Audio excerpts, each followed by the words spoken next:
البدع والأهواء، أهل البدع العقائدية وأهل البدع السياسية. أنا أقول بيننا وبينكم السلف، بيننا وبينكم الكتب، كان فيقول البدع بيننا وبينكم الجنة. بسم الله الرحمن الرحيم. الحمد لله حمدا كثيرا طيبا مباركا فيه كما يحب ربنا ويرضى. أشهد أن لا إله إلا الله وحده لا شريك له، وأشهد أن محمدا عبده ورسوله صلى الله عليه وعلى آله وأصحابه ومن تبعهم بإحسان إلى يوم الدين. أما بعد، ikhwanil kiram rahimani wa rahimakumullah. Kita telah selesai dari kaidah yang kedua berhubungan dengan kaidah-kaidah tentang adillah asma wa sifat. Sebelumnya kaidah yang pertama apa? Indahnya Oke.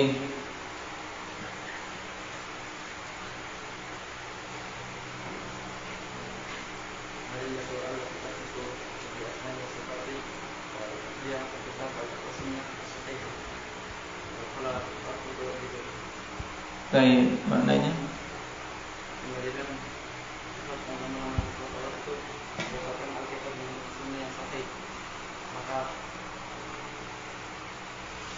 tidak boleh menetapkan selain yang kedua. Baik, santai. Kaidah yang kedua,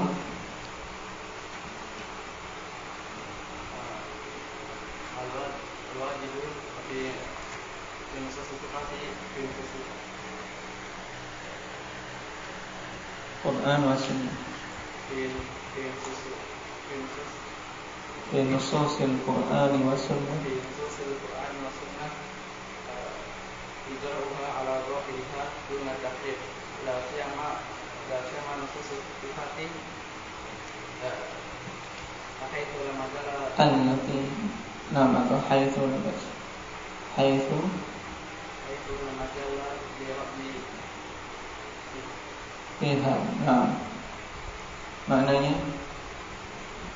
wajib dalam mas-mas dengan Al-Quran dan As-Sunnah kita itu menjalankan sesuai dohirnya tanpa mengubah-ubahnya. Dan lebih lagi ada nas-nas yang berhubungan dengan sifat-sifat Allah Subhanahu wa taala yang tidak ada peluang bagi akal di dalam. Baik. Nah, ahsan. Ini. Kaidah yang pertama berhubungan dengan dalil yang permasalahan asma wa sifat ditetapkan dengannya. Ini intinya, intinya kaidah pertama yaitu yang menjadi dalil permasalahan asma wa sifat adalah Al-Quran dan Sunnah. Kemudian yang kedua, bagaimana kita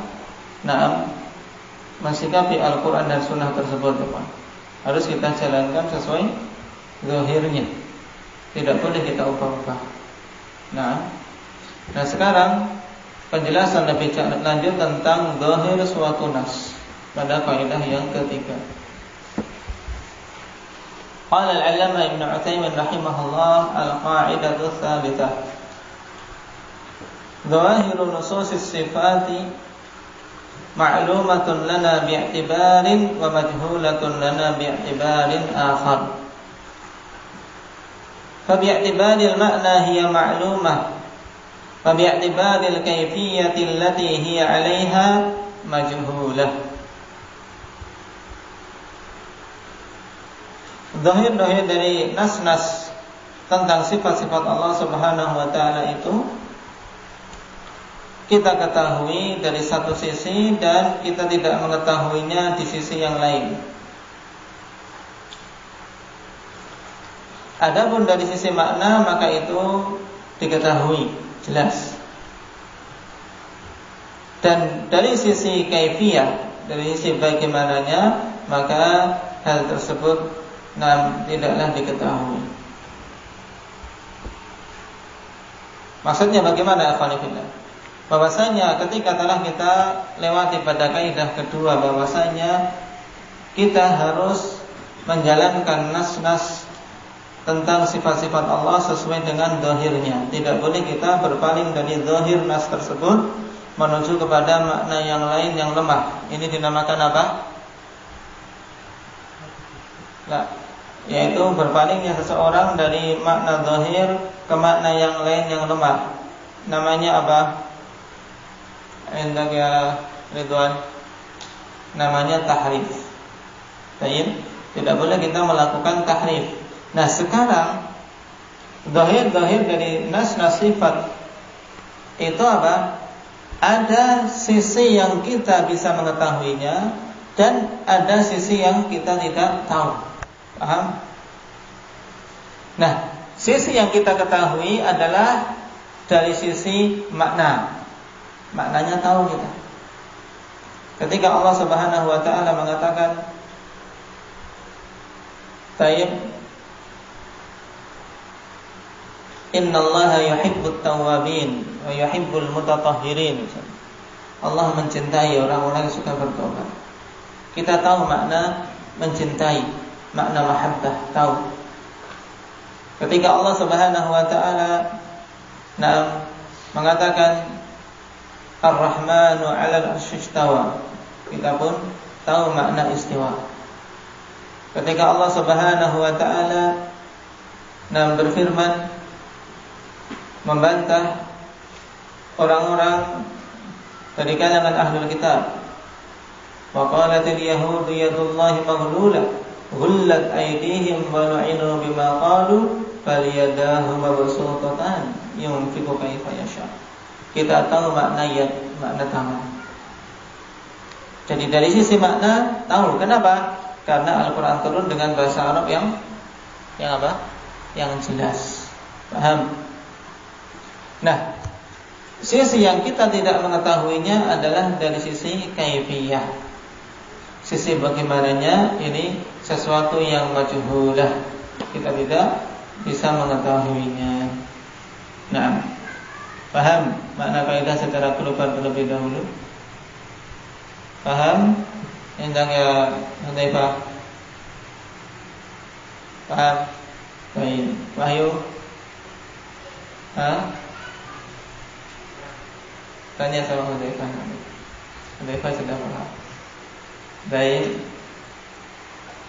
Siapa yang belum paham lagi? Paham Dimas? Paham Nabi? Nah, nanti tanya sama anak. Paham Nabi? Tiga. Paham Muhammad?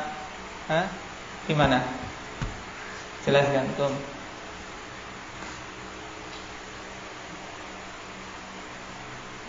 Tentang nas-nas sifat Allah itu ada yang kita ketahui dan ada yang tidak kita ketahui.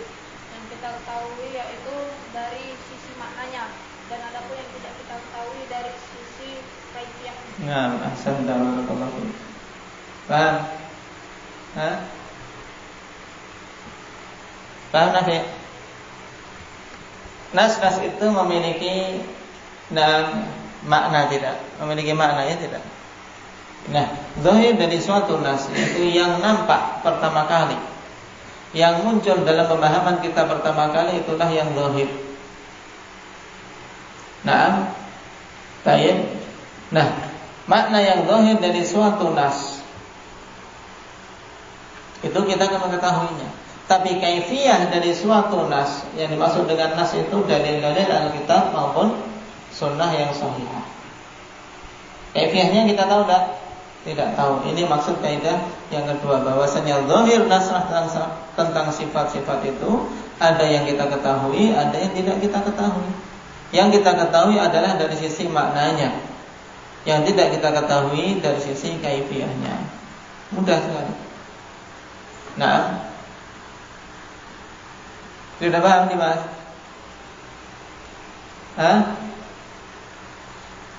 Makanya diperhatikan.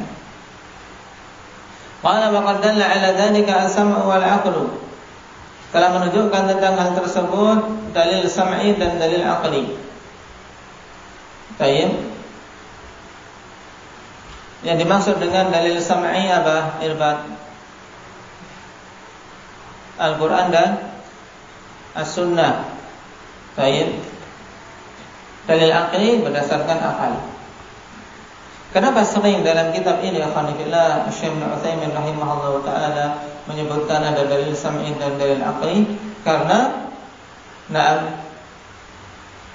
butuh untuk membantah ahli bidah. Baik dari kalangan Mu'tazilah, Jahmiyah maupun yang lainnya, dari kalangan ahli kalam yang mereka mengedepankan akal, sehingga harus juga ditegakkan pendalilan secara akal untuk menunjukkan kebatilan akidah mereka.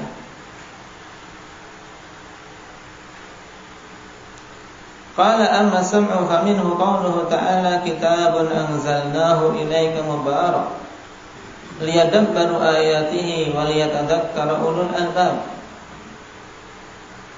Ini adalah suatu kitab yang telah kami turunkan kitab tersebut kepadamu wahai Muhammad yang sifatnya mubarak, diberkahi, agar mereka mentadabburi ayat-ayatnya dan para ulul albab mengambil pelajaran darinya.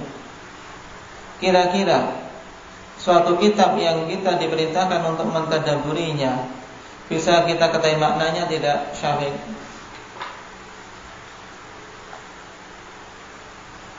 Jelas bisa. Bagaimana kita bisa tadabbur kalau tidak bisa memahaminya? Nah, demikian pula bagaimana kita bisa mengambil pelajaran kalau kita tidak paham maknanya? Ini jelas bahwasanya nas-nas Al-Quran itu adalah sesuatu yang bisa dipahami maknanya. Wa qauluhu ta'ala inna ja'alnahu Qur'anan Arabiyyan la'allakum ta'qilun. Sesungguhnya kami jadikan kitab itu Quran dalam bahasa Arab agar kalian memikirkannya. Yaitu berusaha memahaminya. Bagaimana diperintahkan untuk memahami kalau tidak bisa diketahui maknanya? Ini tidak mungkin. Pasti berarti apa? Diketahui maknanya. Wa qauluhu jalla dzikruhu wa anzalna ilaika dzikra litubayyana lin-nasi ma nuzila ilaihim wala'allahum yatafakkarun. Dan telah kami turunkan kepadamu az-zikr untuk engkau menjelaskan kepada manusia apa yang diturunkan kepada mereka dan agar mereka berpikir. Makna az-zikr di sini ada beberapa penafsiran. Ada yang mengatakan az-zikr adalah Al-Quran itu sendiri. Yaitu berarti kami telah menurunkan kepadamu wahai Muhammad Al-Quran agar engkau menjelaskan syariat yang Allah turunkan. Ada juga yang memaknakan az-zikr di sini as-sunnah. Berarti maknanya telah kami turunkan kepadamu as-sunnah, karena sunnah juga wahyu, agar engkau menjelaskan apa yang diturunkan oleh Allah berupa Al-Quran kepada manusia. Karena di antara fungsi as-sunnah adalah apa, Ahmad?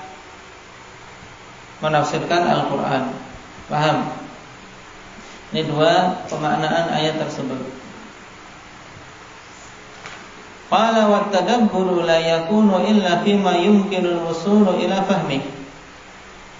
Liyatadhakkara al-insanu bima fahimahu minhu. Wa kaunul Qur'ani Arabiyyan liyaqilahu man yafhamul Arabiyyah. Dan tadabbur pendalilannya dari ayat yang pertama, tadabbur tidaklah akan ada kecuali pada apa-apa yang mungkin untuk bisa dipahami, untuk bisa kita mencapai pemahaman itu mungkin, maka kita diperintahkan tadabbur. Kalau untuk bisa paham tidak mungkin, perintah untuk tadabbur berarti perintah yang apa? Tidak mungkin kita laksanakannya, tidak. Dan ini sesuatu yang tidak mungkin Allah Subhanahu wa ta'ala lakukan. Kenapa? Karena Allah tidak membebani hambanya kecuali dengan yang mereka mampu. Paham? Mafhum ya ini? Taib. Jadi tidak akan mungkin tadabbur kecuali kalau bisa dipahami ayat-ayat tersebut, dan agar manusia mengambil pelajaran dari apa yang telah dia pahami. Namanya mengambil pelajaran kalau belum paham bagaimana bisa. Kemudian keadaan Al-Quran yang berbahasa Arab diturunkan agar kita bisa memahaminya. Liyaqilahu man yafhamul Arabiyyah, agar bisa memahami Al-Quran tersebut orang-orang yang memahami bahasa Arab. Jadi yang paham bahasa Arab yang akan paham dengan bahasa Al-Quran. Maka dari sini sekaligus ikhwanillah terdapat dorongan bagi kita untuk betul-betul berusaha mempelajarinya. Jangan menyerah sampai seorang bisa minimal bisa membaca kitab-kitab para ulama, dan memahaminya. Kemudian dengan itu kita bisa mengetahui penjelasan mereka tentang tafsir Al-Quran.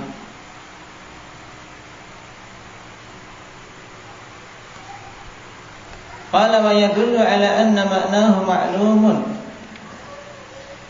Dan di sini yadullu sebenarnya masih berhubungan dengan kalimat sebelumnya. Makanya ahsannya dalam bentuk koma. Ya wa qaulul Qur'an Arabiyyan liyaqilahu man yafhamul Arabiyyah yadullu ala anna ma'nahu ma'lumun. Tayyib. Jadi di komah pada liyaqilahu man yafhamul Arabiyyah, karena belum selesai, ada kelanjutannya sebagai jawaban. Itu keadaan Al-Qur'an yang berbahasa Arab agar orang yang memahami Arabiyyah mampu yang memahami Al-Quran tersebut. Ini menunjukkan bahwasannya makna Al-Quran itu maklum, sesuatu yang bisa diketahui. Qala wa illa lamma kana farqun baina an yakuna bil lughatil arabiyyah aw ghairiha. Jika tidak demikian, maka tidak ada perbedaan keadaan Al-Quran dengan bahasa Arab atau dengan selain bahasa Arab. Kenapa? Karena sama-sama tidak bisa dipahami. Ini kalau seandainya Al-Quran tidak bisa dipahami, tapi tentunya ini sesuatu yang batil. Al-Quran jelas sebagai petunjuk hidup, mesti bisa dipahami maknanya. Qala bayanun Nabi sallallahu alaihi wasallam Al-Qur'ana lin-nas syamilun li bayani lafdhihi wa bayani ma'na. Dan penjelasan Nabi sallallahu alaihi wasallam terhadap Al-Quran kepada manusia ini mencakup penjelasan lafadznya juga penjelasan maknanya. Jadi lafaz-lafaznya dijelaskan oleh Nabi, demikian pula makna-maknanya. Baik, ini pendalilan secara sama. Nah, pahami dulu, kita ambil. Nah, itu dulu. Alhamdulillahirabbil alamin.